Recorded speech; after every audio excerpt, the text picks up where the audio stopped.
Here at Southwestern College, we strive to provide the best higher education for our students. This requires hard work by professors, not only in the classroom, but on their own time as well. Hi, I'm Mason Macis.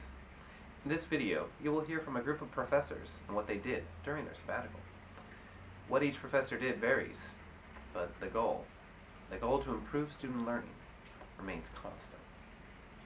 When I started this program in 1998, the first thing I did was to say, well, let's go find music that I can buy that I can teach in my class, and there just wasn't any music available to use in class.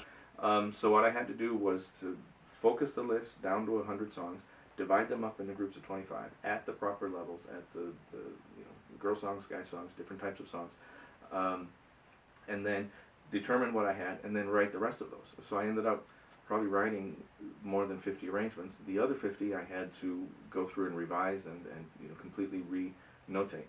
And the product that I have it actually, I printed it out right here. So this is, it's probably 2,000 pages.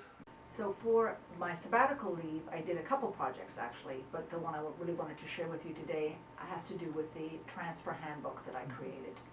And it was a handbook that I created for counselors and for students, specifically for transfer for colleges within California and also out-of-state private and public institutions.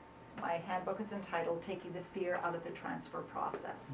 The fear standing for the acronym that basically if students focus on these areas, that once they've addressed each one of these areas, it will help to make the whole transfer process less stressful, and also will really be able to make them successful in terms of getting into the schools that they I was on sabbatical last year, and it was a wonderful opportunity for myself and for the school in that I was able to write a lab manual for our zoology classes.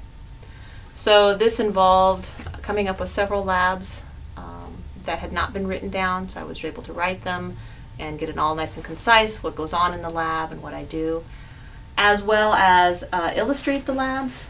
During my sabbatical, I learned how to write computer programs for the iPad. So in particular, 3D type of programming is probably easier to show you, to describe it. I don't know how I will show up in the video, but basically simulations like this. So it's actually as a 3D perspective. You can zoom in and look around the surroundings. So it's basically a simulation similar to a real-life setup of an experiment. So the sabbatical had a couple different parts. The first part, and the majority of it, was redesigning our SWC photo and digital website for the department that helps with the program and the classes. So the big part of it was getting all our instructional materials online so they could be used in having tutorial videos. There's a lot of software that's involved in our classes since we've gone digital, and we needed to have demonstrations and instructional materials available for that. And so to try to make the course more relevant, I started trying to modify the assignments to pull in elements of like sequence analysis in biology. That's relevant and that's cool. Or how do you simulate multiple bodies in physics? How do you do that, and how do you do that efficiently, and what hardware is needed? How do you classify groups of Netflix users? So the sabbatical, but it's always, that's in addition to just kind of teaching what's on the course outline. So it's always been a challenge to try to keep up with language changes and developments, and to add some of the things that I think that are relevant. So I wanted to try my World Lit series online and take a couple of classes to brush up on my skills before I developed these courses. Then I started taking my classes and I realized how much has changed in the last few years and how much there was that I could learn and that I could do. So I went from taking 2 classes and a couple of webinars to taking everything that @ONE offered, and I ended up becoming a certificated online instructor. During my sabbatical last year, I did a lot of things, most of them related to teaching online and in general, my online presence.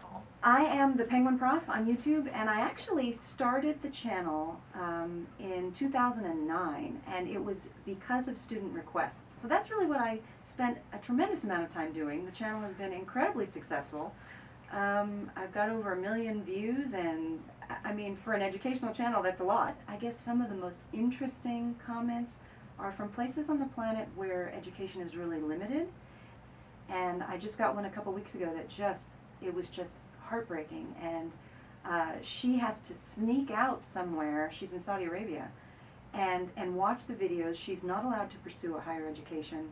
And she said not only are the videos amazingly informative for her, but she said, you know, seeing you, hearing you as a professional woman doing this globally gives me hope for the future.